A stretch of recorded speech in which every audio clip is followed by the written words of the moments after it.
7:30 p.m. only on Bloomberg Quint.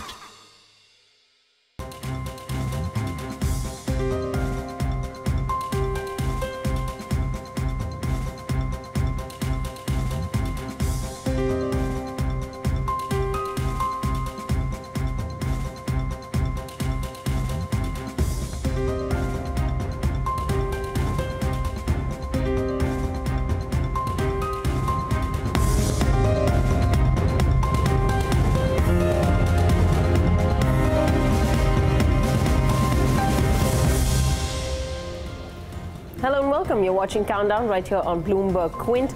A softer day of trade this time around for the benchmark indices after 7 straight days of gains. We are seeing a little bit of a pullback. 0.5% given up for the benchmark indices. We'll talk about the broader markets in just a few moments, but let's quickly run you through the headlines. It's a lackluster day of trade for the markets. The Nifty slips below the 10,950 mark. Most sectoral indices trade with cuts. The Nifty Metals Index is the top sectoral loser after the Trump administration says it will remove financial restrictions of Rusal, triggering concerns over a supply glut. No cheer for PSU banks despite the government seeking to infuse another 41,000 crore rupees in cash-strapped banks. And the Indian government tables the second supplementary demand for grants in Parliament, seeks to spend an additional 86,000 crores, nearly half of which will go into bank recapitalization. Good afternoon, Neeraj. It's a day of pause from the cheer that we've seen on the street over the last 7 days. Yeah, and no alarm bells, but I mean, we were about 0.12% in the red. So there's a part of recovery closer to lunch, as you can see here. And we've come off a little bit from those levels, but just about 0.5%. It's much better than what the rest of the world markets or the Asian markets have done as well. Before we move any further, bring up the European indices and see how they are doing in trade today. They were a first reaction after the Fed meeting. And as you can see, deep gashes of red for the European indices as well. Somehow, we've been more resilient. I think this pressure is coming into our markets after the European markets have started off in full swing. Bring up the mid caps and the small caps and the market breadth once before we move to the heat map. This is the picture at the broader end of the spectrum. Again, a bit of a pull down from the levels that we were trading at. And the market breadth would have come close to flattening out, or in fact, marginally in favor of the declines. But let's bring up the heat map and show you what's moving and what's not.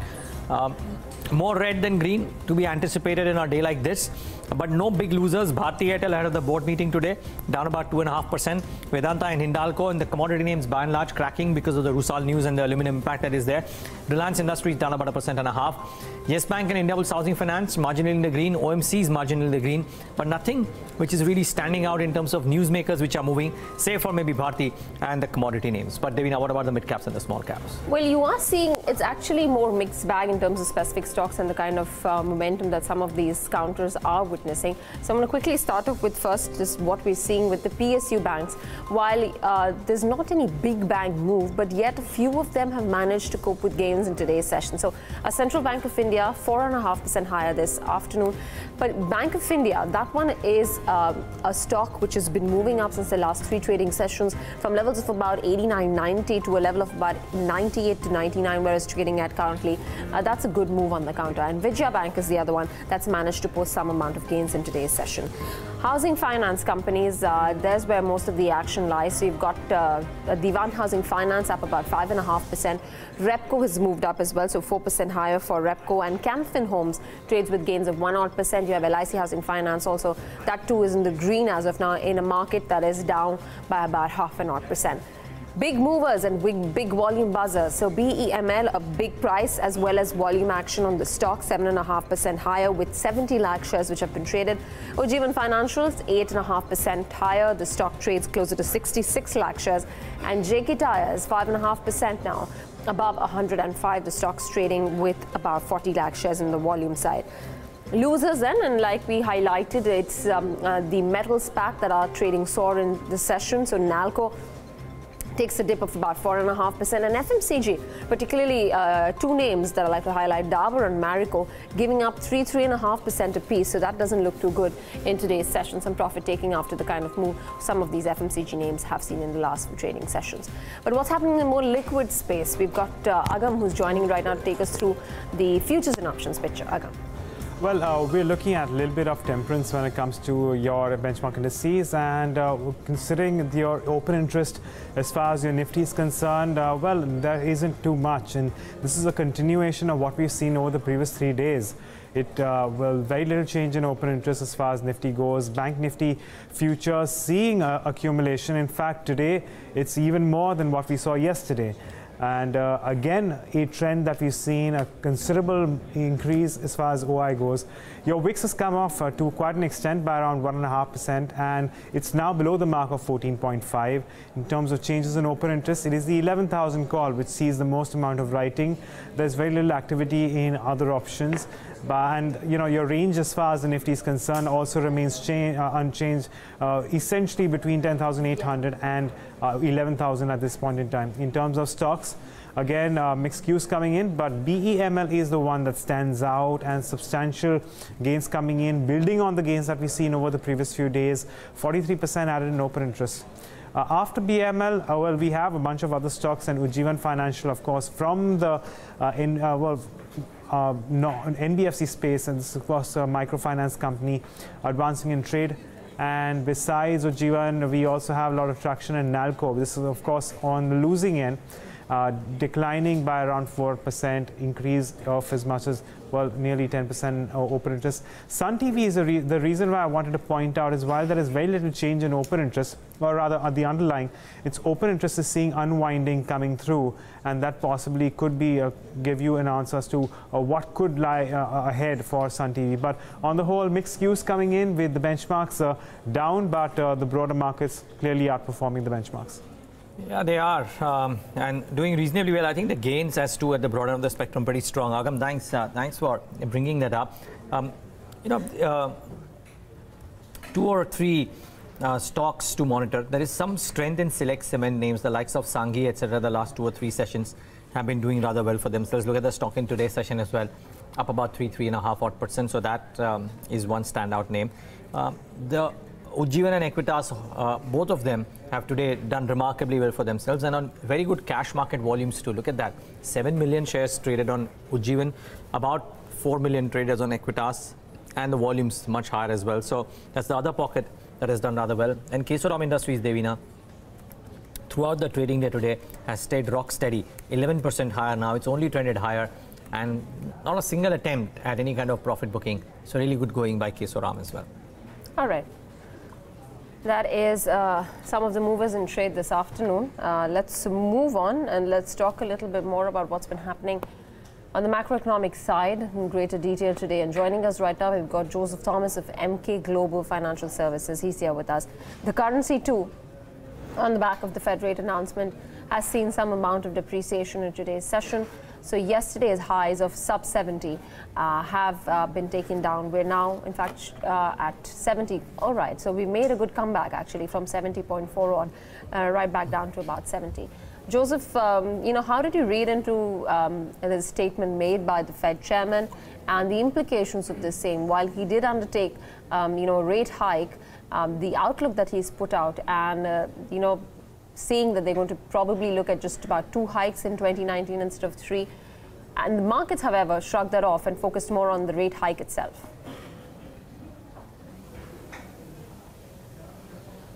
Yeah, Fed hikes are almost always preemptive hikes to contain inflation. Well before the inflation strikes the economy, they want to put that out. So it's preemptive hikes and quite aggressive on the part of Federal Reserve Bank of Fed to hike rates continuously.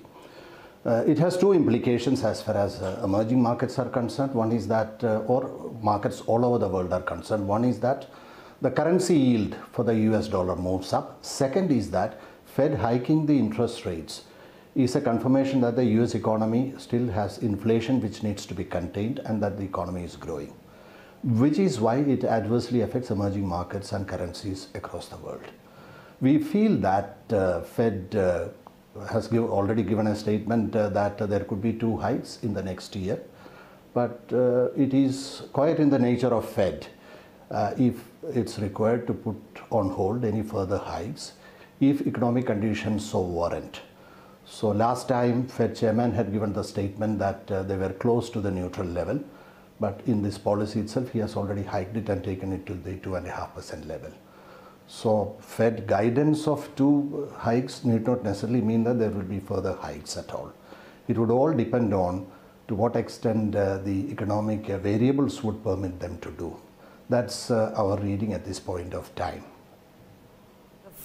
What would the larger implication of all of this be on trying to create wealth for portfolios? Is 2019 a year of more consolidation, or do you believe clients will be able to make money? What would you guys be doing within your portfolios? I think, see, as far as India or emerging markets go, we have seen currency depreciation to the extent of about 8 to 10% on an average in all the emerging markets. We have also seen the markets trading much lower. So in terms of valuations, the markets look much better today. But the first thing which the markets need to do at this point of time is to consolidate and stabilize. We have seen the currency staying stable. Currencies have stabilized. The markets have been trading in ranges in some of the markets, and some of the markets traded a little lower. So we feel that it is time for investors to start investing, but very selectively. And once the phase of consolidation gets over, maybe over the next 2 or 3 months, it's time to further build up the portfolio and look forward to building wealth over the next few years. Okay. Let's move on to more domestic shores now. And while we're talking about the RBI here, the additional liquidity that they're looking to infuse into the system with the extra 10,000 crores in open market operations, you know, how have you read into the same? And now that we're talking about further banking recapitalization, is that an additional kicker for the financial space? Yeah, it is absolutely a very good thing for the markets, and especially for the banks who are short of funds, because the interbank liquidity has been completely negative, in deficit all the time in the last few months. And in fact, the interbank deficit aggravated to about 1.25 lakh crores, which is completely funded by the Reserve Bank of India through OMOs and through repos. So that's continuing, and RBI is supplying sufficient liquidity to the markets, which is why the markets have sufficient liquidity and markets have stable rates at this point of time. It is RBI activity which has in fact helped some of the short-term rates as well as long-term rates to come down. So we feel that the liquidity actions by the RBI at this point of time, and RBI needs to do that because there is a deficit. Originally the deficit was only about 75,000 crores. Now it has worsened, probably on account of the advance tax payments and other things. It has worsened to 1.25 lakh crores. Steps like bank recapitalization and also very aggressive OMOs and repurchase agreements would give a lot of relief to the markets, and that will help markets to stabilize and probably yields to move down. But on a longer term basis, if we need to have stable positive liquidity, we need to see quite a bit of funds coming into the banking system, maybe in the form of deposits, banks attracting more deposits. Second thing is that we need to get, because we are capital deficient and capital deficit, we have a capital deficit. So we need to see inflows coming in from overseas investors. We had an outflow close to about $14.5 billion, both debt and equity put together. And we have seen about $1 billion coming in the last few weeks. So we need to see more money coming in before we can see the domestic liquidity improving substantially. From deficit to a positive of about 60 to 70,000 crores is something that we should be moving to, because liquidity we consider as one of the primary critical factor for equities as well as debt markets to come back to a more buoyant levels and then go up further. Okay, Joseph, my final question, since we are talking on that topic, do you believe this speed breaker or the hurdle that has come in to NBFCs because of the liquidity crunch is more structural in nature or is it temporary in nature? In that, can they get back to the high growth phase, or do you believe that cushion of liquidity coming in because banks were absent, etc., and therefore those heady 20-25% growth rates could return at some point of time in 2019? Yeah, as far as the NBFC sector goes, there is a dichotomy there because we have the larger NBFCs and the relatively smaller ones. The larger NBFCs, including housing finance companies who have managed their asset liability mismatches very well, they will not have much of a problem. They have been more compliant and they will be able to do very well.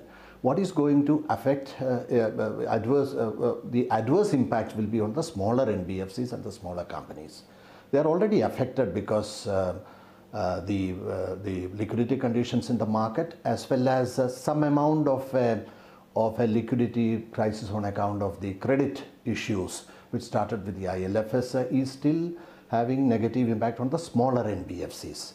And quite a bit of business has already moved to the banks, and we feel that the larger NBFCs will do relatively much better, and the smaller NBFCs will continue to have a slightly difficult time unless they put their house in order.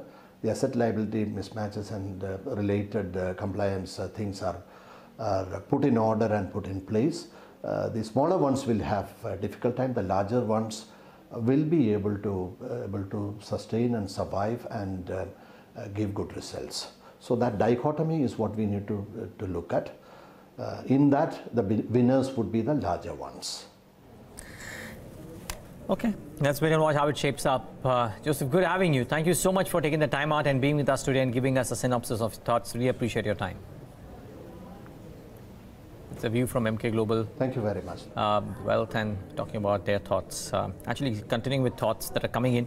Sharekhan giving out their 2019 outlook, and Gaurav Dua of Sharekhan joins us right now on the show to talk about what is the principal anchor around which markets could move around in 2019. Gaurav, good having you. Thanks so much for joining in. What's the central thesis? Do we have a better 2019 than how 2018 has been like? So we are entering the year at a very somber note. So that actually means that a lot of speculative froth and a lot of this thing leverage is out of the system. This is exactly opposite of of this thing last year. Second is that India is a typical this thing top-down story. So what we believe is that the macro environment this next year is going to be much this thing better than what we had in this thing 18. 18, the whole thing was impacted by a spike in this oil prices. You had a very strong this thing rally in in this thing dollar, which was affecting the flows to this emerging markets. Now this all that is this thing past us. The energy prices are low, inflation is down, the kind of interest rate hikes which were to come from RBI might not come, even as we see last evening. The kind of interest rate hikes which were this expected from Fed this thing 2 months back, those will not come. So the dollar, the strengthening which was expected earlier will not come. So overall, we believe that the macro environment is this thing clearly improved, and now is in this favor of this equities. Number two, we believe that finally next year we'll see improvement in earnings growth, and the large part of the alpha or the huge expectations that everyone has in terms of earning growth is going to be this thing driven by banks, especially the corporate sector banks. With clearly peaking out of NPAs and the huge this thing provisioning already done for NPAs. Next year you'll see this thing normalization of NPA, normalization of this thing provisioning needs for NPAs. This is going to bring in a huge alpha in the profitability of banks like State Bank, Axis Bank and ICICI Bank, which itself according to us could add to incremental profits of of this 45,000 crores. This alpha I am talking about is over this 2 years, that is FY 20 to over this FY 18. So all these good macros, speculative thought out, earning growth this thing coming back, and the fact that the real interest rates in the economy is quite high, that will keep attracting this thing, domestic flows into this in financial assets. I think all this makes the outlook for this thing next year this is much better. Okay, let's hope that happens. I think for that to work out, banks do need to deliver 35%, 37% of the weightage, and if banks deliver, we'll be okay. Gaurav, what's been the stance on the private banking space versus the PSU banking space in the current state of flux that we are in, and what are the top ideas in that pocket? What have you laid out in your report for 2019 on the banking side? So we still prefer this in private banking space, though we are also now quite this thing constructive on on this corporate the sector banks, especially ICICI Bank, Axis Bank and State Bank. We would still not want to invest in this in public sector banks. I think the whole process of this recovery of this public sector banks will take time. So is the case of NBFCs. Again, I believe that the whole phase where all the NBFCs were doing well and there was a extremely healthy growth in NBFCs, I think that phase is over. Now you have to be extremely selective there. So we will advise our clients to stick to the top few names there, because the second tier NBFCs will find it difficult to raise sufficient amount of money at the right price. Okay, got that. Let's talk a little bit more about what's been happening with regards to the impact of commodities as well right now. So we've had crude oil coming off pretty sharply in the last month and a half. Now with Brent crude as well trading sub $60, in fact at $55.7. That leaves a lot of headroom for most of the companies which have a lot of a cost component because of crude oil prices, as well as some of the oil marketing companies now that their marketing margins are likely to improve. What's the sense? And do you think that playing commodities is still a risky bet at this point? I think the biggest positive for India has been the softness in crude oil prices. And we believe that this kind of softness at the time of this winter, where the demand for crude is the highest, clearly shows the strength in crude oil. So but the impact of lower crude oil prices on the earnings or the cost pressures, I think will take some time to emerge. We believe that if crude oil prices stay where they are, you will start seeing that impact in impact from this first half of of this next fiscal. Okay, Gaurav, really appreciate you taking the time out and being with us today and giving us your thoughts. Would have loved to chat more, but out of time completely. But really appreciate you being with us today and giving us a sense of the Sharekhan outlook for 2019. Right, that's the view from Sharekhan on their outlook for 2019. They've just released some of the notes today, and they are believing that 2019 will be a much better year than what 2018 could be like. Well, it's been I don't know about 2019, but the last 2 days gone by in 2018 have been fabulous for home metals. The stock yesterday's session, and I think in today's session as well, have seen strong gains. In fact, in today's trade, the biggest intraday gain since September 2017. It's won an EPC contract worth 615 crores from the Water Resources Department of Rajasthan. Let's discuss about this order in greater detail with Vikas Kothari, the President and Director at Om Metals. Vikas, good having you. Thanks for joining in. What does... Hi, thank you for inviting us. Is this order under a JV or is it completely yours? And what's the nature of this order? What are the IRRs in this order? So this is a joint venture order with the other company with whom the order has been backed. Is a joint venture company. It is part of the group company itself. So it's essentially a 100% owned order by us. The order value is 615 crore. Now, for the size of the order, it is almost as big as, the existing outstanding order book. So our existing outstanding order book is about 700 crores, and this is 615 crores. So with this order, our order book, outstanding order book jumps up to 1300 crores. So it's a big significant order for us. It's an EPC contract, so margins are quite healthy. We have 12% plus margins on this order, and it's cash flows will be coming in from this project for the next 3 to 4 years. Okay, no, so sorry, while it's a 100% own order by the group, the listed Om Metals, what's the share? 70%. Okay, 70%. So that's about 420 crores. Yeah, well, it's a 100% owned project because the joint venture company is also a group company. We had to form a joint venture because because of the qualifications. So the qualifications that our group company had to match up in order to meet the qualification criteria for this project. So, for shareholder of Om Metals Infraprojects, the listed entity, the size of the order win is about 420 crores, right? No, it's 615 crores. Because in consolidation, it will come in as 100%. Okay. What's the execution timeline? I think you briefly mentioned it. If you can just explain it in greater detail. And what does this do to your overall order book and the kind of revenue visibility that this gives you, if not in the immediate year, then in the next financial year?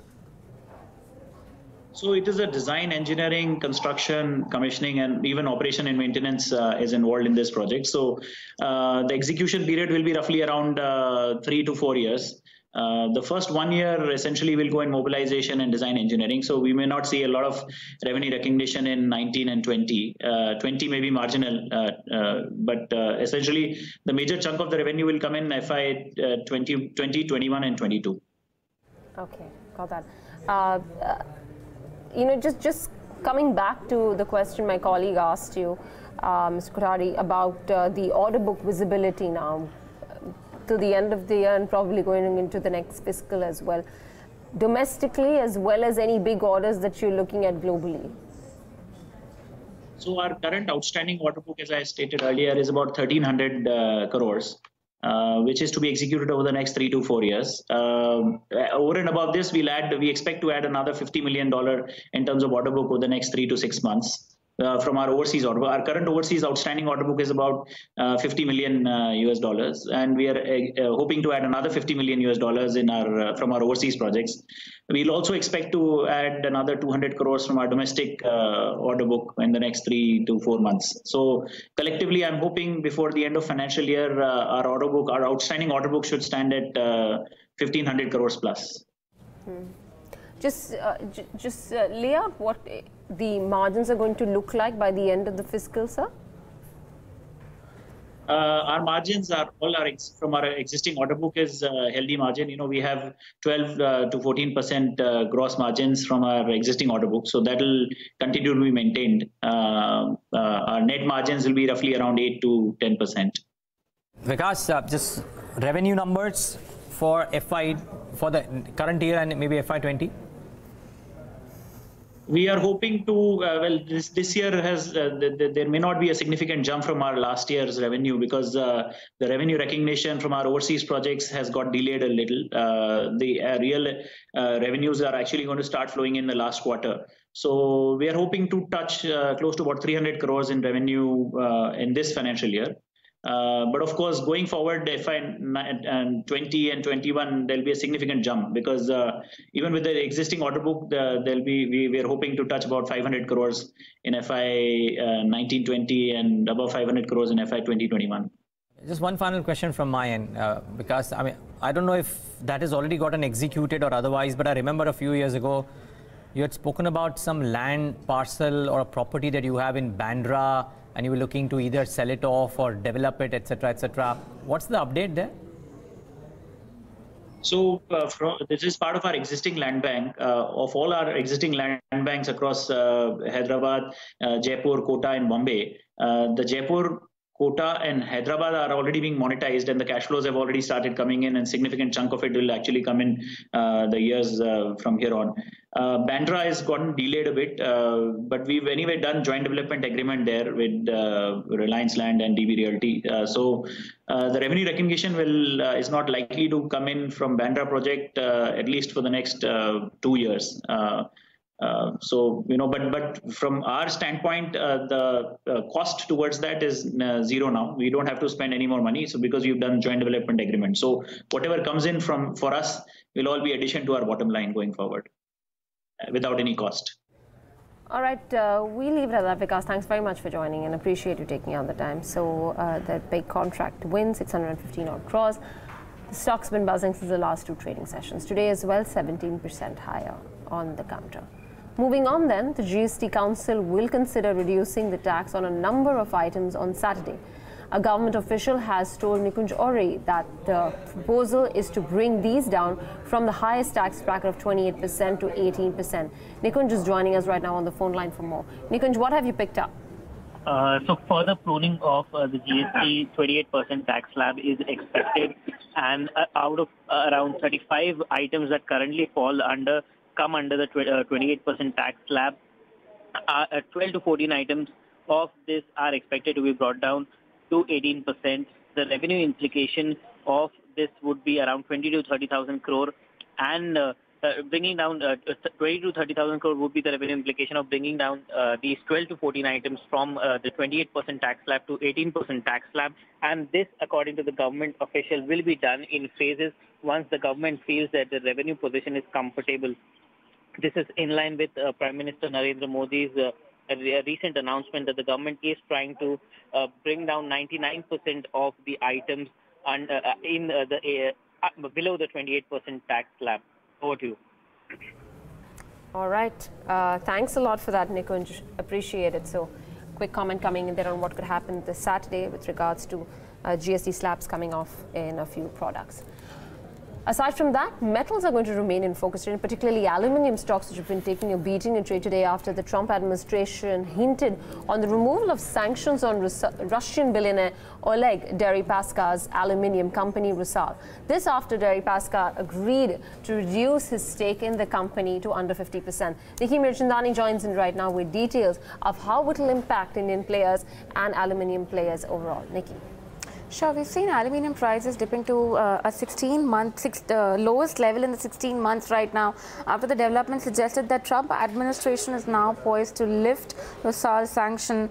This agreement was reached after the Russian billionaire Oleg Deripaska decided to reduce the ownership in the company below 50%. However, the move would take effect only after 30 days unless the Congress blocks the auction. There's a condition out there. In response to this, the London Metal Exchange issued a statement where it said that it proposes to lift suspension on aluminium if US sanctions were to be lifted. In other development also, we saw that the Treasury intends to remove financial restriction on Rusal, N Plus Group and JSC other group, which is also owned by Russian billionaire Oleg Deripaska. We are also in reaction, as I just suggested, the aluminium prices slumped to the lowest level in 16 months, and Rusal opened as much as 25% higher on Hong Kong exchanges. If you look at the overall momentum of how aluminium prices have moved over a period of 1 year, we have seen a decline coming in to the extent of 10%. YTD, the cut gets sharper at 15%, and 3 months we've seen the prices being down and out by as much as 8%. How do Indian companies react to the development? Well, for every percent change in LME prices, a percent change in LME prices will have an impact on the EPS change on these companies. Nalco gets impacted the most. The hit to the extent is to the extent of 3.8%, Hindalco to an extent of 2.1%, and Vedanta to an extent of 1.3%. And this EPS sensitivity also is reflected to an extent on stock prices today, because you saw Nalco falling as much as 4%, Vedanta and Hindalco were to the tune of 2 to 3 odd percent. What Edelweiss has to say about this? However, after the knee-jerk reaction that aluminium stocks saw after after the development. However, the brokerage suggests that this could be a non-event of sorts because Rusal's Q3 numbers have already jumped. It's a 34% sequential uptick that we're looking at. Besides that, there is also a cost push coming in on the aluminium, which is expected to prevent further erosion in prices. And last, they have also suggested that the lower inventory at LME and Shanghai future exchanges would also have bearing on in terms of the aluminium prices. In terms of the overall basket, they prefer Hindalco as its earnings are largely directed to LME prices. All right, Nikki, thanks a lot for that. That's a quick word coming in on some of these aluminium counters and why they are under pressure in today's session. Possibility of a supply gut once these sanctions are lifted. Moving on, let's get to the markets and talk a little bit more about what kind of trading activity can be expected. We've got Brijesh Singh of StockAxis is joining us on the show right now. Brijesh, thanks very much for taking out the time. Let's take a look at what is the index strategy that you're recommending at this juncture. We've pulled back from the lows of the day. So once again, the approach is there, down about 1/3%. Not a very violent move nonetheless in today's session. Good afternoon, Devina. No doubt, the things for the bull side are in the favor, and we are, inching towards the 11,000 marks, and the previous swing high that was of 10,940 from where we got corrected, and we have been trading above that. This is the second consecutive day.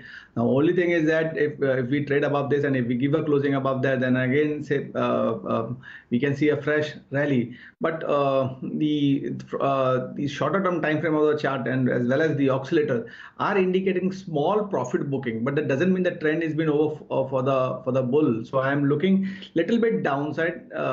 If Nifty spot trade somewhere around 10,870 or say 10,875 marks, one can take a buy call, or any dip below that also can be used for a buying purpose. The support which I am looking, which should not be broken, is 10,820. That can keep as a stop loss, and I am looking Nifty heading towards 11,090.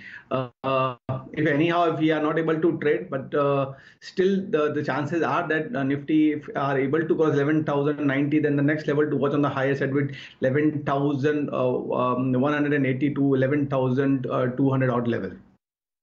Interesting. Sacchitanand, how are you approaching trade today? It's been an iffy day of sorts if you're an intraday trader, but for a positional trader who's looked at the last few days of gains, is this pause the start of some more profit booking, or would you use this to buy? Good afternoon, Neeraj. In fact, if you look at the overall, the broader structure on the Nifty, we have really seen a very strong recovery from the lows of 10,300. It has been a vertical rise, and if you look at the entire formation, the formation is indicating that this particular move could extend right up to 11,100. So with that intention, if you look at the entire structure, even in today's session, we saw a good amount of support being created around 10,900, and that level has been defended well. If you look at some of the averages, the short-term averages, which are important, the index has been sustaining about its 5-day exponential moving average very well, which is around 10,890. So we expect that the rally still has some legs which are left, and probably one can participate the anticipated move towards the 11,100 with a 11,000 call option, which is quoting somewhere close to around 52 right now. The stop loss for the trade should be placed at around 27.30, and we are expecting a target of around 100-110. Okay, what about specific stocks? And I'll come to you first, Brijesh. Good afternoon, see, we'll start with Apollo Hospital. On a shorter term time frame of the chart, the stock got corrected from 1329 odd level and went down all the way to 1145, and after that the ILO's formation indicates the bullishness. Now the base has been formed at 1200 odd level. Even the oscillators are giving the positive sign. Still they are trading in the overbought zone, but that doesn't mean the trend would be over, because as a price is always a leading indicator. So anywhere somewhere around 1265 or below that, we can use Apollo Hospital for a buying purpose with the stop loss of 1245, play for the target of 1300, 1310. The time frame from this call would be somewhere around 2 to 3 trading session for as a holding time frame. Another call would be a KPIT from a tech point of view. Somewhere around 1313, the stock got corrected to the level of 187, and after that, it's been consolidating in the range of 185 or say 190 on the downside, followed by 250 to 220 odd level. Now, in today's session or the day before, also we have seen a stock breaking that upper band and is trading above that. So somewhere around 227, the stock has been quoting. So present trade or any dip can be used for a buying purpose with a stop loss of 219. Play for the target of 235, 236. The target can be extended to the level of 243 also. The time for holding this counter would be again a 2 to 3 trading session. Okay, got that. Some stock ideas there from Brijesh. Sacchitanand, you've got 2 buy calls. One is L&T and the other is Raymond. Run us through your target prices and how long is the time frame for these trades? See, both are on the positional side. In fact, we are expecting that the moves should mature in a week's time or so. If you look at Raymond's, we've already seen a V breakout in the last week when the stock managed to surpass its 200-day exponential moving average somewhere close to 830. And post that, we have seen a decent amount of consolidation. The price target indicated by the pattern is somewhere close to 933, and with that intention, a stop loss can be placed at around 846.30, and longs can still be deployed on Raymond's. If you look at L&T, this is one stock which has not been in radar for many of the traders. After almost 10 months of consolidation, we are seeing a fresh breakout here. We are expecting that the overall recovery and the momentum should push the stock towards 1500 levels, and with that intention, a stop loss can be placed around 1425 and longs can be added in L&T. Okay, got that. Should pull up the currency actually and see what the rupee is doing in the intraday session. Once again, looks like there's some strength that's come back in, and 69.94 is where the currency is trading at. So right from the start of the trading session, it opened slightly weaker this morning, closer to 70.5 odd, and now strength coming back in, and sub 70 is where the rupee is trading at, so 69.94. Joining us now, we've got TS Harihar as well. TS, just comment on the overall mood in the markets, because it looks like we're clawing our way back from the lows of the day. Last 7 days have been particularly encouraging, be it on the back of the additional liquidity in the form of OMs announced by the RBI, or the fact that we've sort of shrugged off the rate hike from the Fed. See, I don't think the rate hike was a big issue, because the 25 bips hike was something that was more or less factored in. So I don't think that was really an issue. I think what has probably worked in favor of the Indian markets is 2 things. One, of course, is Brent. I think Brent coming to about 54, 55 is actually a huge relief, because what it does is, it probably takes away most of the burden that the government has, because the government has not reduced the price of oil, and it continues to get its its import duties, so the government is happy. People are not worried too much because the prices come down slightly, but I think the low price of Brent has really worked in favor of India. The other, of course, I think which you just mentioned is the strengthening of the rupee. And I think the rupee, if you look at it over the last 1 year, it's gone from about 65 to 69. And you compare that with other Asian currencies, most of the EM currencies are down about 40% year-on-year basis. So I think to that extent, India has done substantially better. And if you look at the FII numbers yesterday, I think it was a positive, a strongly positive number. So probably I think institutional investors who were kind of absent in the last 3 or 4 months, I think they could probably be seeing a lot of merit in getting back into the markets at this point of time. So I would believe that 11,000 probably we should decisively take out and sustain above that in the next few days. Interesting. Okay. Watch out for that. Now, before we get to specific stocks with our guests, let's get in with TS Harihar, that is, let's get in Sharad Dubey from our research desk to talk about set of stocks which are standing out today. Sharad, good afternoon. Good afternoon, Neeraj. The first stock I've picked up is Stake Solutions, which is up by almost 6%, its highest level in a month. This is based on the news that Axis Capital had initiated a buy rating with a target price of around 178 rupees. This main reason being the large addressable market as a global life sciences and research and development expenditure is growing, and also there is a huge gamut of opportunity lying in clinical business. Apart from this, the company also focuses on expansion with organic as well as inorganic growth to propel growth.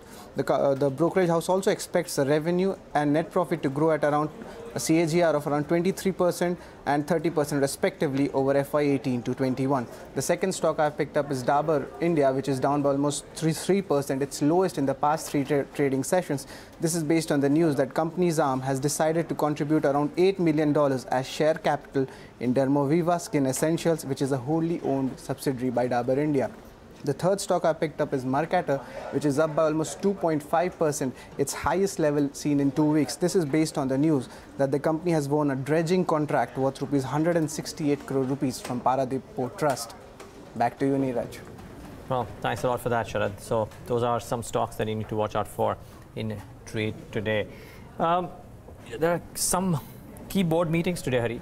Bharti Airtel, multiple decisions that could be taken ahead of the event, down about a couple of percentage points. How do you view investing into a Bharti? I think the stock is good. Actually, there are two sides to Bharti. There is what I call a political side to Bharti, and there is a market side to Bharti. Because Bharti has typically done very well during times when I think the Congresses look to be a little more powerful for obvious reasons. For obvious reasons, because there is a legacy to the company which traces its roots to the Congress Party. So there is a certain legacy to it. Number two, I think more importantly, what matters is the way they are looking to monetize their assets in Africa. Through a possible IPO, and then probably plow it back into India to take on the competition of Jio. I think what could happen probably is that the way I think Idea and Vodafone merger seems to be facing a huge mountain of problems, we could actually end up with Bharti and Jio being the serious contenders for the telecom market. Now, if that happens, I think we could actually end up with a duopoly, and a duopoly is always favorable as far as pricing is concerned. So I think that is what probably the market is betting on, that gradually I think the cloud that Vodafone and Idea enjoyed as individual entities, they may not enjoy. Considering that their ARPU has come down to about 84 last month, I think it's a situation where it's virtually impossible for any of the telecom companies to survive. So unless they're able to push their ARPU up sharply, which looks unlikely, I think it will probably leave only with Bharti and Jio fighting out for the telecom market.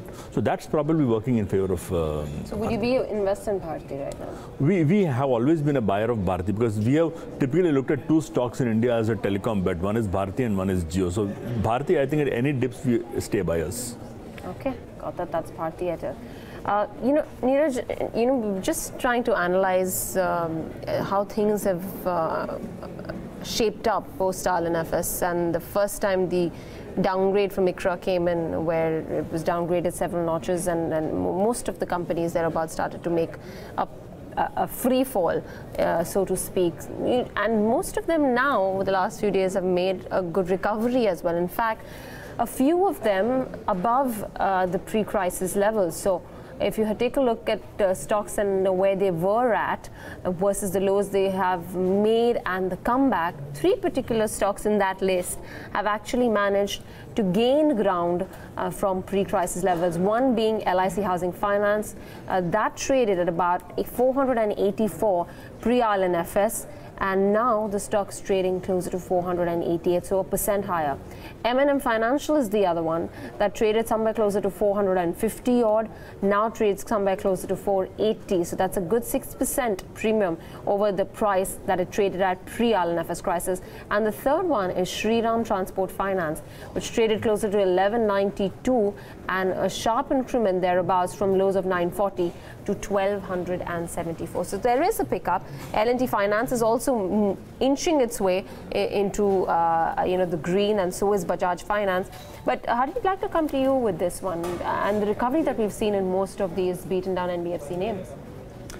See, I've been saying this for quite some time that this entire liquidity crunch episode would be very a key factor in separating the wheat from the chaff. And the reason I'm saying the wheat from the chaff is that you have companies which have a huge mismatch in terms of their borrowing profile. They borrow short, lend long. Now that is a traditional danger as far as any finance company is concerned. Now, if you look at the companies that have recovered, like an LIC Housing or a Bajaj Finance or M&M, they really don't have this maturity mismatch in their books, and that's one of the reasons. So if you look at it, let's say the housing finance companies that corrected, like an India Bulls or a Dewan Housing or a Repco, they are still way below the levels they were before the liquidity crisis started, and I think it will take a long time for them to come back. For example, Dewan Housing is showing some promise, but it will take a long time for them to come back. But it's still 167%. Yeah, it's substantially lower. So I think the stocks that will actually recover are the likes of LIC and Bajaj Finance, which are already seeing. But I think the risk of maturity mismatch is not too high. So I think that is what is probably differentiating one set of NBFCs from the other. But interesting data, and how just a select few have managed to come back. But the fact that they have managed to come back from those pre-crisis levels at least. So if a lot of opportunities were returned, maybe for the right reasons then because of prevailing conditions, but they've come back very strongly, Devina. Yeah, they have. All right. Just getting a few chart checks, and we're talking about these housing finance companies. Repco today is active in the session. Would you trade this stock and any of the other housing finance companies? Brijesh? See, if I talk about Repco, no doubt the trendline breakout has been witnessed. The stock had already moved up from a level of somewhere around 315, 316, and it has moved up to the level of 382. For a shorter term time play, the stock has a support at 358, 360 zone. But on the higher side, the risk reward ratio has not been matching. So if any dip somewhere around 375, 376, if it comes, then one can look out to buy this counter with the stop loss of 360 and play for the target of 395 to 398. Whereas L&T Housing Finance has been concerned, somewhere around 30th of November, I recommended on the show when I was discussing with Darshan regarding that the stock from 190 level, it has been corrected and went down all the way to 110, and after that it was been trading in the range of 23.6% retracement to 38.82% retracement. That is 130 rupees on the downside and 140 or 42 rupees on the higher side. It has been broken and it has been consistently moving up. Now the stock is quoting somewhere around 158 if I'm not mistaken, or 160. So still the chances are there. If it gives closing above 155 on a closing basis, we can see another leg of the rally, which can take the stock to the level of 172 to 175. So one can take a buy side on L&T Housing with keeping a stop loss of say 150 for a shorter term time frame has been concerned.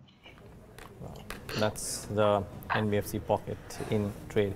The Rusal news got the aluminum counters a bit worried, Hari. Did you look at it, and what's the view on Hindalco and Alco? I think supply has been a major issue among all these companies, and we do believe that if you look at any of the aluminum counters, be it Hindalco, Nalco or Vedanta, I think they've all shown a massive rally in the last probably one and a half years. So I think at these levels, probably any oversupply concerns are definitely going to, I think, raise some issues. So I would believe that it's probably time to be a little cautious as far as these aluminum companies are concerned. Okay. Be a bit cautious than some of the other companies, aluminum companies at least. Vedanta, broadly, this Vedanta, Hindalco, Nalco, this whole base metal space, I think the answer by and large would be to be cautious. What about what's happened to, I'm taking a few queries, Devina, that have come in. On both the technical side and the fundamental side. So on the technical side, the question is on a Yes Bank. Sacchitanand, if you look at the Jan futures for a Yes Bank, what is it that you would watch out for? What is it that an ideal trade would be?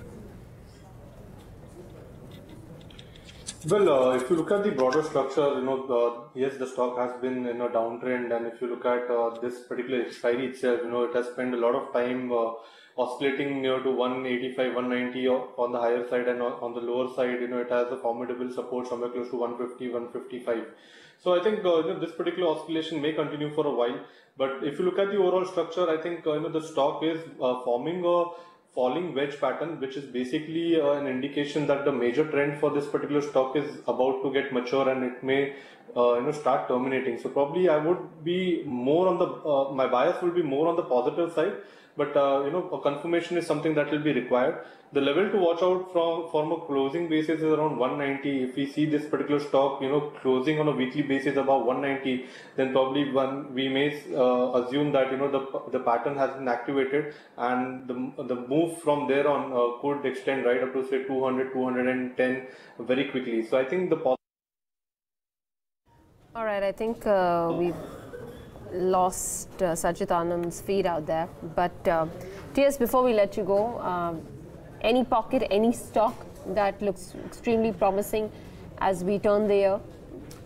See, I think a couple of spaces. One, I think specialty chemicals is something we're looking very closely at. Now, if you look at it, most of the specialty capacity in China is actually being shrunk largely because of the environmental concerns. And what is happening is that is opening up a big market for India. And Indian companies are expanding substantially. We like stocks like NOSIL. Now, NOSIL is going through a 500 crore expansion, entirely funded internally with very good asset turnover ratios. So we like stocks like these, very specific stocks. And I think, the dark Why horse. NOSIL? I mean, the numbers are there, yes. Motilal Group company, somehow the market gives that discount. Its valuations are attractive, but they've always remained attractive.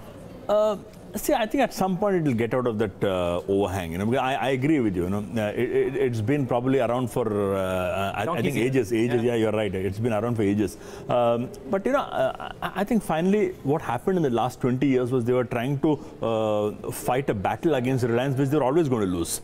I think now the focus has changed more of specialty chemicals. That's more of a niche area and a massive. I would believe that they have a potential in that area. So from that perspective, we like NOSIL at these prices. News bits on your screen. ONGC has approved the share buyback at 159 rupees a share for up to 4,000 crores. I don't think the amount or the quantum is a surprise at all. Actually, I don't think anything is a surprise, to be honest. At that price, more in the realms of possibilities and discussed ad nauseum a number of times as well. So, no surprises here from ONGC's side. Hari, for somebody who's looking at ONGC, discount on valuations to 5-year multiples, dividend yield, everything looks attractive. They've announced this buyback as well. What's the verdict? I wouldn't touch it. I think a couple of reasons. One, the way the supply is shaping up world over, I think we could see a very strong excess supply in the coming year because we have seen demand going above 100 million barrels per day, and if the global slowdown as they're fearing turns out, we could actually see a supply demand positive supply more than demand. So that won't be good for prices. And if prices are going to be low, as we're already seeing prices coming down by $30, I would believe ONGC is not going to benefit in any way. Second, I'm not happy with the way the government is interfering and playing around with the finances of ONGC, making ONGC take over HPCL, taking debt they didn't need to take, forcing them to give buybacks just to enhance the government resources. These are not, I think, good things because as an investor or as a shareholder, I wouldn't be too happy with the government starts playing ducks and drakes with the company's money. So I would probably, I think, stay off any of the PSU companies. Forget about ONGC. Any of the PSU companies, I would probably stay off for now. All right, we'll leave it at that, Hari. Thanks very much for taking out the time. Appreciate you being here. Thank you. All right, that's a quick fundamental call coming in from TS Harihar. Well, moving on then. Welspun India is setting up a new facility in Telangana to tap India's growing demand for flooring solutions. The plant will come on stream in the second half of the next year. But the current situation for the overall business looks grim. High cotton prices and currency volatility are weighing in on the margins, especially in export markets. So what's next? CFO Altaf Jivani joins us right now to talk about all of that and more. And taking this conversation forward with him is Yash Upadhyay. Sir, let me first start off with asking you about the flooring business, and there are multiple reports which suggest significant demand in that segment. Wanted a word from you on what is the kind of growth opportunities that you're seeing there in that segment? Our vision is to become a $2 billion company from current $1 billion in next 5 years. And the current core business will take us toward 1.4 billion. The basic building blocks for bridging that gap of 0.6 billion, one of them, a major one, is actually flooring business. So we are actually investing into this flooring solution, which is about a total investment of about 1,100 crores. This we are investing in state of Telangana. where we would have a capacity of 27 million square meters, and the commercial production will start from October to December 2019. So this, we believe, is going to be a game changer in this flooring industry in the whole country. And we are seeing our initial feedback which we have received from the customers and the dealers, distributors, and some of the contractors has been very encouraging. Because this is something which is bringing in a lot of convenience. So a lot of us actually keep pushing the decision to replace the flooring because of the inconvenience which is caused to the family and the time taken. So we are actually addressing that issue, and the solution product which we have is going to provide a significant jump in this replacement market for the flooring business. And what are the sort of revenues that this new facility will get in? So we are at peak capacity. We'll have a revenue of about 1,800 to 2,000 crores. This is the project which we are actually India focused first time. So 60% of the revenue will be domestic and 40 will be exports. So we are looking at almost at peak capacity, which we'll achieve in about next 3 to 5 years. We'll be reaching a revenue, overall revenue of about 1,800 to 2,000 crores. So also with how the rupee has behaved in the last 6 to 12 months, how is business looking on the export front? How is the demand traction there? Yeah, so last year we had actually, the industry had seen a kind of destocking phenomena which is now over, and we have seen a substantial growth. Particularly in our case, we have seen the company is back to double-digit trajectory, and most of it has been actually volume growth. So we are seeing a substantial growth in the volume terms, particularly from US, Europe, and as well as in India. So this last season, which happened, the Black Friday, we saw a substantial growth both online as well as the brick and mortar channels. So we expect that this double-digit growth will continue in the current financial year. So, and we are on track to meet our top line targets. Right, but sir, also, like you mentioned, a significant portion of your revenue that comes from the domestic market. Just wanted a word on how the demand is looking out there, and especially a word on the e-commerce front. How is demand shaping up there as well? So yes, in India, actually the total pie size for home textile is very large. It's about $2.5 to $3 billion. But majority of that was actually unorganized sector. Things have changed after GST, which has now opened up a lot of opportunity for large companies like us. So while currently our share is about 4 to 5% of our total revenue comes from the domestic market, but in 5 years' time we want to take it to about 20%. So and the Spaces brand, which we have actually, you would have seen the campaign which we have launched, the super power of the bedsheet. We have seen almost 20% growth in the last 7-8 months. And one of the other category which we launched, Rangana, actually, in fact, we have never seen this kind of traction in the past, where we almost had a stock out situation within 4 weeks' time. So we are seeing a substantial growth in the domestic market, and some of these innovative products which we launched, high-grow cotton. So high-grow cotton towels and bed sheets are the fastest growing category. Of course, the base is small right now, but these are one of the fastest growing category for us. And we are seeing a lot of millennials who are actually looking at this kind of innovative products in our country. And recently, we are also working on a strategy to have a product which is for the mass market. And that mass market product actually will open up opportunity for almost about 6 to 10,000 crores of opportunity for us. Because currently Spaces, we are at the premium segment, so we are also looking at the mass segment, and we are very hopeful that we'll be able to see a kind of substantial opportunity available for the company. So, sir, given this increase in demand and with the new product launches, what is the sort of revenue and margin guidance for the remainder of the year as well as the year next? Yeah. So in terms of top line, we'll be seeing double-digit growth this year. In terms of margin, as I mentioned, we'll have a kind of cost structure which has been aligned to the new reality, but exchange will, the impact of exchange will come in the next year. So we'll see a impact on the margin side.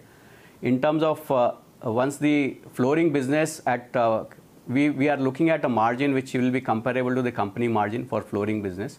Initially, of course, we will have the situation where the ramp up will take time. And therefore, we will see a kind of volume growth. The full impact of the flooring business should start coming in from next say couple of years onwards. And the margin impact, as far as margin is concerned, flooring margin, we are expecting it to be comparable to the company margins. Okay, sir. So we'll leave it at that. Thank you so much for taking the time out and speaking to us. Back to you, Devina. All right. Thanks a lot for that, Yash. Time now for a very short break. The markets are down, but not down and out. So just about 1/3% given up on the index. In fact, have picked up from the lows of the day. 10,936. Nifty Bank down just 0.2%. So decent pullback from the lows of the day. Take that break. Come right back.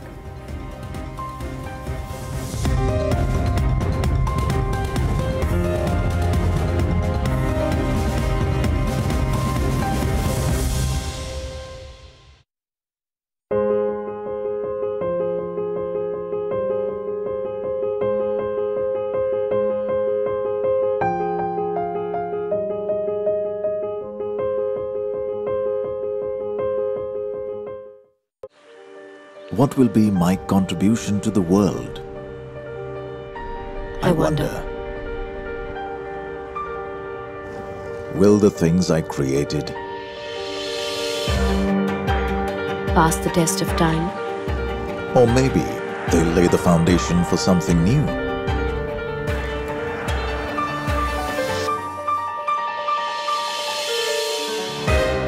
I hope my ideas survive. I've had some great ones. And there's still so much left to do. Who knows what life will bring? The road is long. The journey full of promise. The pursuit only just beginning.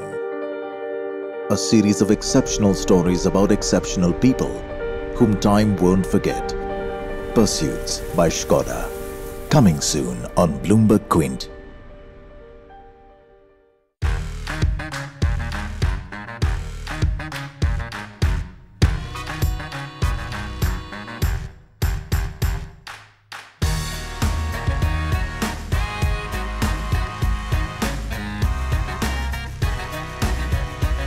Anything and everything about your investments. We're just a touch away. Monday to Friday at 12:30 p.m.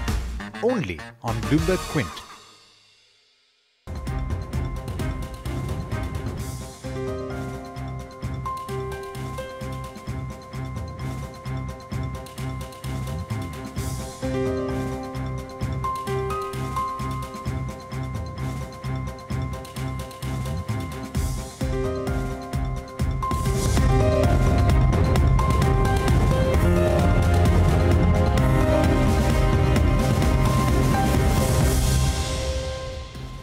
With countdown right here on Bloomberg Quint. SBI, Vedanta, Wipro, Bharti Airtel are amongst the stocks that are losing out in trade. Countering that are the oil marketing companies. Really strong show put up. I think this week's performance for an HPBP IOC would be rather strong. So good moves there. Look at HPCL in today's session and look at HPCL over the last 4 days or this week, or however you want to put it. GIP4, the 4-day chart, or otherwise 7 days, 13% for BPCL. HP and IOC2 are moving up. So for everybody who says the crude price fall only brings about a momentary trade in these stocks, think otherwise. These are substantial gains for an index stock which is available in FNO. The really good moves that are happening in these names. But think about it, crude oil itself has been falling for the last 4 or 5 trading sessions. And coming off, when people said it'll stop at 60, that didn't happen. It's at 55 now. So the obvious reaction to the oil marketing company. Yeah, which is good. Which is good to see as well. There is some trading gains that have happened into a lot of these names. I don't know if these are finding their way to Yash's list of the Fab 4 stocks for the day, but we'll find out. Let's get him in on this conversation. Yash, good afternoon. What's making into your Fab 4 list? Afternoon, Neeraj. So Take Solutions tops the list today. It's up 6.5% after Axis Capital came out with a report initiating coverage on it. They have assigned a buy rating and have set a target price of about 178 rupees. So watch out for that. Om Metal Infraprojects is up 16.5% after receiving that big 615 crore rupees order from the Water Resources Department in Rajasthan. Now Navkar Corp has been moving on the back of heavy volumes for the last two days. It's up 14.5% today as well, and in just the span of the last 2 days, it's up more than 35%. So do watch out for that. And Jet Airways, ahead of the board meet, is up 2%, where the board of directors would be considering plans for financial restructuring. Back to you. Okay, got that. Yash, thanks very much for that. So you got your answer. He doesn't have any oil marketing companies on there. But on to our chart of the day segment. And small and mid-cap stocks have taken a beating through the better half of 2018, often at hand more than the index. But the trend has changed over the last 2 months, with the small and mid-cap stocks recovering much faster than the index. Sharad Dubey is standing by to highlight the same for us. Sharad. Yes, Devina, the small and the mid-cap space has actually recovered, rebounded from the levels which we have seen from October starting till the December, today's date. This has been happening as the crude prices have fallen and the rupee recovered and the liquidity concerns were eased. Apart from this, if you see, both these indices have increased by around 12% for this period, while the Nifty 50 index is up around 6%. This is basically based on the news that this rise in indices was there because of the space. There was a technical valuations were oversold, as said by Hemant Kabadia of KR Choksi Securities. And apart from this, an IIFL report also suggested that due to due to a different classification of the mutual funds, these stocks surged. Apart from this, however, if you see on a year-to-date basis, both of these caps actually were clobbered by around 15 to 20% odd, and while the Nifty indexes rose by around 4%. Back to you. All right, Sharad, thanks very much for that. That is definitely an interesting statistic to show how the broader markets this time around have been performing vis-a-vis the benchmark index. Mayuresh Joshi of Angel Broking, he's joining in right now to talk about the fundamental aspects and what look good from a medium to a long-term perspective. Mayuresh, thanks very much for taking out the time. And just to pull out from what Sharad spoke about in terms of the broader market contribution this time around, and how the mid caps and the small caps have fared vis-a-vis the large cap index. Is it time to start focusing on the smaller names, the more high beta names, for the possibility of a much bigger gain than compared to investing in the vanilla large caps?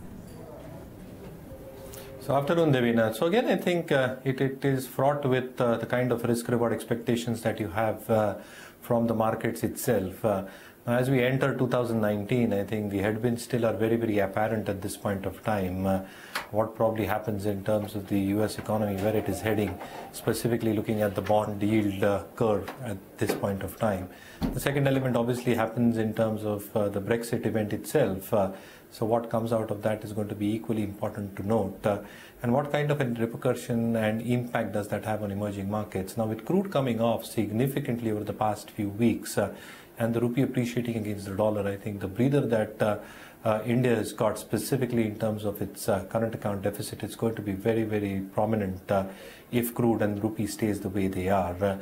On the other hand, you're probably bracing yourself for general elections, but you've seen historically, you've seen in the state elections gone by, that elections do not define the longer term trend of the market. In fact, the market bounced back the day when the results were announced. So to that bit, again, I think the expectation in terms of how corporate earnings will pan out, how the private capex will pan out, is going to be extremely critical for the markets. Our own expectations are that earnings should bounce back. So within that sphere itself, I think the qualitative names, and there are a few qualitative names within the large cap universe and the mid cap universe as well, which should probably stand out if one has a 2 to 3 year view.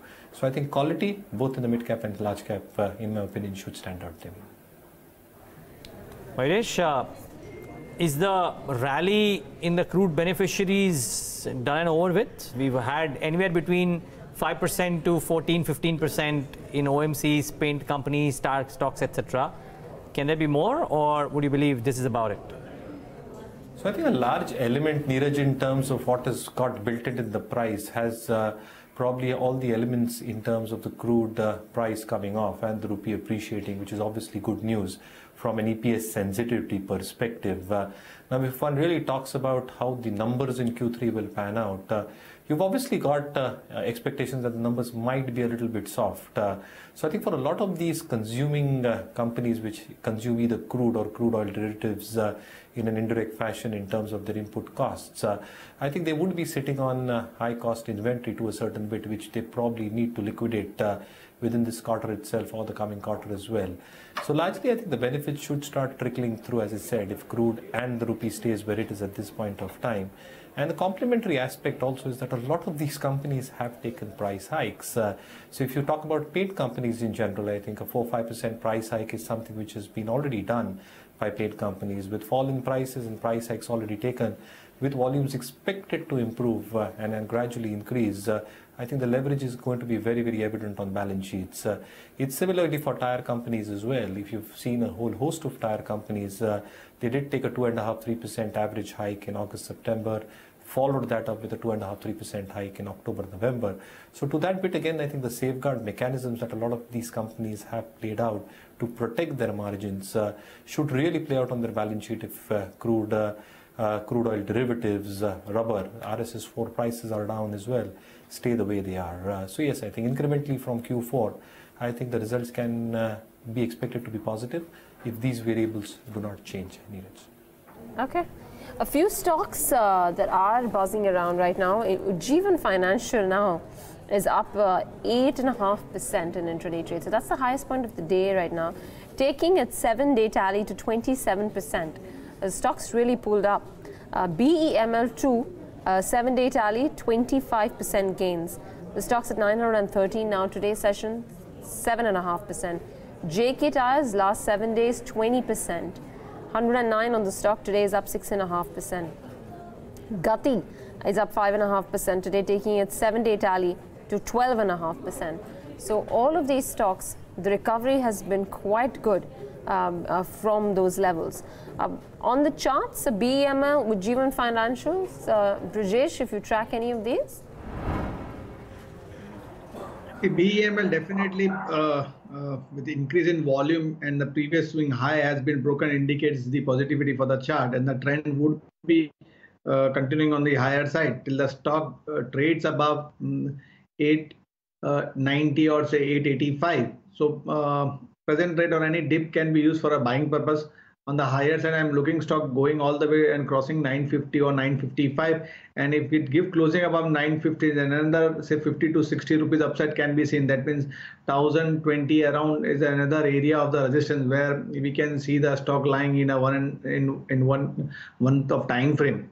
In a shorter term, then 950 or 955 is a level which we can see. Regarding with the Ujjivan Finance has been concerned, a same pattern formation of what BEML has been there. As a present rate, it has been quoting at 276.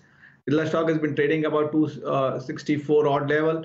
It would be buy on dip strategy, or if someone wants to play at a BTSC sort of thing, then keep a stop loss of 270 and play for the target of 282, 283. Short term chances are that the stock might try to touch 295 to 300 odd level.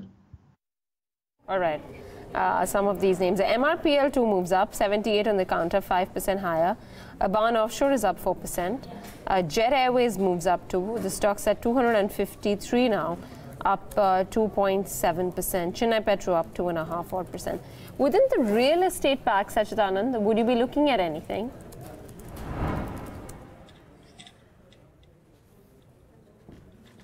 Well, if you look at Oberoi Realty, the chart structure for this particular stock has been really good. In fact, we have seen one leg on the higher side from the levels of from 400 till 475, and we are seeing a good, decent consolidation here. What we are expecting is that sooner or later we may see momentum again resuming in this particular counter.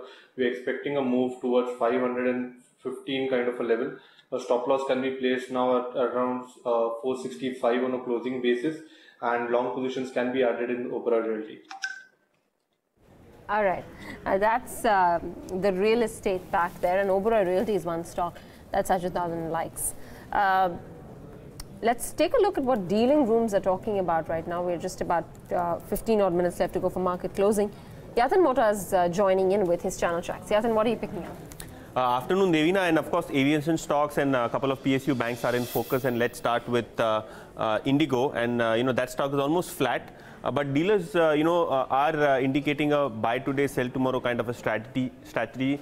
There is a lot of build-up on the long side as far as the future and option segment is concerned. And in fact, if you look at the last 3 days for Indigo, that stock has gained nearly 7-8%. So this is one stock on the back of falling crude prices and speculation that aviation fuel, which is ATF, would be included in the GST ambit. Probably on that news, the stock has zoomed nearly from levels of 1,000 to almost 1,150 right now. Apart from Interglobe Aviation, we have ACC, which is in focus. Again, dealers do indicate that at lower levels, domestic funds are said to be buyers. And finally, Canara Bank. That is one stock which is looking at some profit taking which is happening at the higher levels, and dealers are indicating that there is short build-up which is happening at higher levels, and further downside could be likely as far as Canara Bank is concerned. So these are the few stocks that are being discussed in the dealing rooms currently today. Interesting. Short seen at higher levels into select PSU banks like Canara Bank. I think thanks for putting that into perspective. Sacchitanand, PSU banks, Bank of India, Canada, etc. Canara, select different moves for different stocks, but any of the PSU banks that look attractive for a trade? Right now, if you look at the entire space, I think SBI is still better placed, but honestly, we are not inclined towards getting into PSU banks. One particular stock that can be looked at is Bajaj Finance. In fact, there is some traction which is still available in this particular counter. We're expecting this move to extend right up to say 2700, 2710. A stop loss for the trade can be placed around 2550, and probably longs can be still added here in Bajaj Finance. Okay, let's actually take in closing strategies as well. Would that be a closing strategy for you, or would you choose another stock?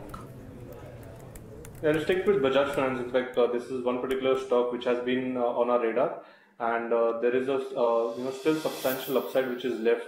And when it comes to quality, I think this is better placed avenue rather than PSU banks. So we'll continue with our trade in Bajaj Finance.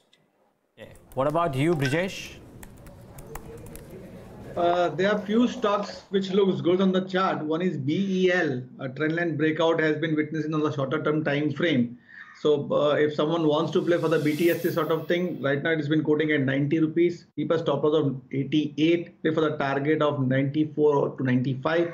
If someone has a view for 1 week to 2 weeks, then keep a stop loss of 86. Play for the target of 100. HPCL looks good on the chart from 260 to 61 odd level. The profit booking has been seen, and the stock made a low of 216, and after that again consolidating, and today it's been eager to break that level. So for a BTS sort of thing, keep a stop loss of 237, play for the target of 252. If someone has a view of 1 month time frame, then keep a stop loss of somewhere around 215, play for the target of 290. Okay, so those are some closing strategies. Wipro at 332. It's not that the rest of the IT pack has corrected too much, but Wipro is at down about 2.5%, and TCS is down another percent, close to 1%. Mayuresh, are you buying into large cap IT? I'm selectively holding on, Neeraj. Again, I think the large element on the Fed comments yesterday, and if one really presumes and believes that there is some inherent slowdown that is expected to come through in the first half of 2019, or the latter part of 2019 as the case may be, I think you might see some amount of disruptions happening in terms of the discretionary spending patterns, specifically in key sectors like a BFSI or even retail and manufacturing. Now, a lot of these companies have held up, both in terms of how they've given out their guidance in constant currency and dollar terms. At the same time, I think the digital revenues have grown exponentially over the past few quarters, and that itself is going to be very, very supportive for their EBIT margins. The third element, obviously, which plagues them is how the attrition levels pan out. But with expectations of utilization levels inching up and attrition levels going down, you are largely expected to see the operating performance of IT companies remain very, very stable. So again, typically entering into a weak quarter, furloughs, Christmas holidays in Q3, discretionary patterns, as I said, to be decided in Q4, will largely keep the stocks in a range-bound trade over the next few months. But I think the good quality names, names like TCS, Infosys, is still something that we hold on into our funds. All right, just stay on with us, gentlemen. It's been a good recovery on the benchmark indices. In fact, the mid caps and the small cap indices have already broken into the green. That's the Nifty mid cap 100. That's already up closer to 0.1%. Small cap indices even higher by about 0.5% for the Nifty being down almost 0.6% in early morning trade. We're just about at the brink of breaking through. So 10,954. Bank Nifty, they're absolutely flat with a slight negative bias, just 21 points under. You still have 6 minutes to go, so you might actually get a positive close on the indices as well. 36,450 on the Sensex. Mayuresh, any particular stock that you would like to discuss that looks lucrative and valuations wise right now? You know, it's even after the run up, it's still good enough to invest. So I think we've discussed a lot of times the NBFC space, but within the space itself, our own sense is that, or my sense is, Manappuram Finance probably is looking very, very attractive over a longer period of time, over the next 2 to 3 years. I think the premise here is very simple. I think in gold financing, I think the kind of asset liability mismatches, I think the possibility is almost eliminated because of the tenor that these loans are given out for 3 to 4 months. The LTV is also a huge supportive factor at 66, 67% for most gold financing companies. The other element of doubt that can come through is as the cost of borrowing starts moving higher. But again, I think the mix that a lot of these companies are incorporating, and Manappuram as well, I think the diversified borrowing mix itself will ensure that even though the cost of funds moves up marginally, as we've seen over the past few weeks, the pass-through that happens in terms of the yields, I think that will protect their NIMs and spreads. So even if we assume NIMs and spreads to actually come down based on their historical performance, and you probably expect even credit costs start coming down because the asset quality pressures are not going to be that evident on their balance sheet. I think they remain very, very capitalized. So I think adequately capitalized balance sheets with 21-22% Tier 1 ratio will suffice the requirements that they've got in terms of a 10 to 15% gold AUM growth. Add to that again, I think the non-gold AUM is almost 26% and the GNPs there seem to be contained specifically in terms of their housing foray that they have done.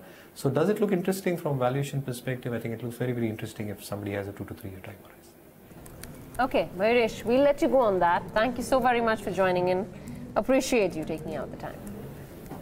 All right, just about 4 minutes left to go for market closing, and Yes Bank now is up about 4% in the session. So the last 7 days for Yes Bank too have not been all that bad. In fact, should pull up the last 7 days chart and see the contribution that's been there, closer to 5% on the stock. 186 had made lows of closer to about 146 odd from where the stock recovered, and now at 186. So not bad going for the counter. Amongst the bigger gainers, again, JK Tires today, that's doing well. Just coming on this one, Sacchitanand, the JK Tires, which is now up about 6% at 109. Would you be a buyer here? Well, if you look at the long-term structure, I think the stock has already made a base somewhere close to 90, and what we are observing here is on the weekly chart that the stock has made a double bottom kind of formation. The extension of the move should be seen towards 117. So yes, I would continue to hold on to the long bias, keeping a stop loss somewhere close to 102 now, and expecting a move towards 118, 119. And Brijesh, just before we wrap up, is there a chance of a further downdraft in Wipro? That's amongst the top 5 losers on the Nifty today. See, Neeraj, on a daily chart, the only concern is that the stock had made a high of somewhere around, say, 340 or 342, and consistently is not able to cross that level, whereas the indicators are making the lower highs formation, which indicates the negativity for the chart. So I'm looking to at least getting corrected another, say, 10 to 15 rupees. So somewhere around 315, 318 is the ideal level if someone wants to play for the long side. But whereas on the higher side, I don't think so stock would be able to cross 334 342 very easily.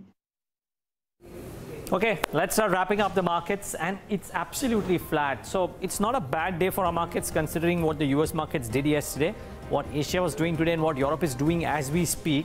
we ending absolutely flat, which is a great close, frankly. The mid caps and the small caps are ending in the green, the indices, which is quite remarkable. The small cap index about 0.4%. It's actually been a pretty good day for the Indian markets. Let me talk about the index. The broader markets is more juice today, but they will not bring that up in a bit. The index first. Yes Bank 4% higher. The oil marketing companies BP, HP, IOC doing rather well for themselves. HP and BP in particular 2.5% and 3% higher. UPL about a couple of percentage points. Stocks like Asian Paints have done reasonably okay. And auto finds mentioned Hero MotoCorp, Asian Paints and Tata Motors amongst the top 10 gainers. What's lost out? SBI. It was gaining yesterday, down about 2.5% today. Vedanta, Hindalco, etc. looks slightly wobbly. Axis Bank has looked slightly wobbly, so that one is down about a couple of percent and a half. And ICICI Bank is down about 1%. The ADR may have shown a 4% uptick yesterday. The stock in India has kind of failed to live up to that. But if large caps are ending flat, the mid caps and small caps, the indices may be flattish, but lots of individual movers and strong moves as well, Devina, on the gaining side at least. Yeah, and it looks like yet again it's the NBFCs, and also there's a lot of PSU flavor that we're seeing in trade over the last 2-3 trading sessions. So, you know, stocks have been gaining ground in the broader market, and we've already highlighted the outperformance versus the benchmark index. So starting off with some gains in an Ujjivan Financial, which is trading higher in the session, and most likely in the next 30 seconds will end with gains of about 9%. You've got a BEML. Volumes have been heavy since the start of the last 1 hour of trade. 7.5% higher in BEML, 911 on the stock. Jet Airways does well. Diwan Housing is another name that trades with gains of more than 5% in the session.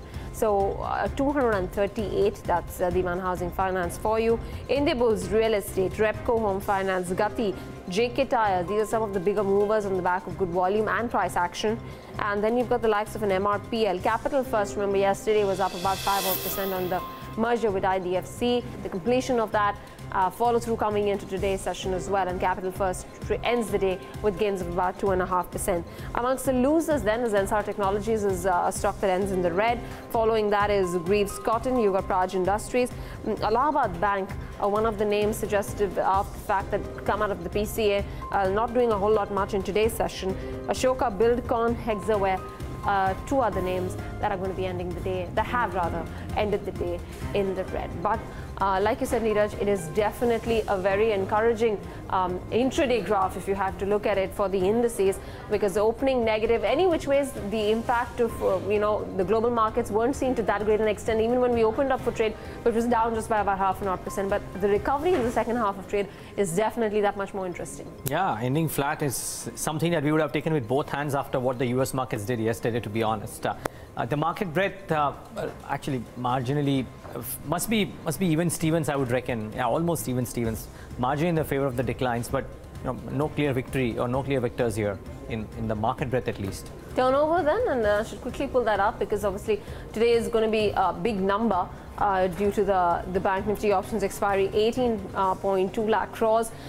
Cash market maintaining the average of about 30,000, 31,000 odd crores, and surprisingly BSE cash, which up until now has been seeing levels of about 2,400, 2,500, that has seen an uptick, 3,200 odd crores on BSE cash. It'll be interesting to see the FI number in today's session. Yesterday was a big buy number. Let's see if today is yet another day where we see that. What about the contributors? Let's pull that up. HDFC Bank, so the two of the biggest weightages on opposite sides. Reliance contributing 7 points on the downside, HDFC Bank on the upside. L&T 5 points, Kotak Mahindra Bank, Yes Bank, though the top gainer in percentage terms, not that much so in point terms, but nonetheless still lending marginally in the red, but we'll take that. It's not a bad day of trade. Yeah, final thoughts from our experts. What do you do in the next few days, Sacchitanand? Let's start with you first. Well, Neeraj, as we discussed at the beginning of the show, we are expecting the markets to head towards 11,100 level. That's why we recommended a call option of around 11,000, somewhere close to 52. It has closed at around 69 today. And if you look at the overall structure, I think there is nothing wrong in the structure. It's just a matter of momentum coming back in the market and a move towards, 10,965. And in tomorrow's session, could unleash the momentum again. So I think there's enough strength in the trend, and we are expecting that this move should extend towards 11,100. What about you, Brijesh? It's surprising actually today's session, and back to back. If yesterday also, if I'm not mistaken, the market was open with a negative sort and closing was in positive, and today also market opened in the negative and it's been almost flat to positive only. So it looked like the strong hands are in the place still, and the momentum has been continuing for the buyer side. 10,800 should be the level to watch very keenly for the momentum to continue in the higher side. It should not be get broken. Whereas on the higher side is been concerned, 11,090 followed by 11,180 are the specific level on the higher side where we can see a profit booking would be coming. So positive view before the expiry. I think that the expiry might at least try to touch 11,000 also. All right, gentlemen, thank you so much for joining in today and giving us your thoughts. Brijesh as well as Sacchitanand, really appreciate your time. And with that, it's a wrap on this edition of Countdown from Devina and me and the team that put this show together. Thanks so much for watching. The market wrap is coming up next. Stay tuned to Bloomberg Live.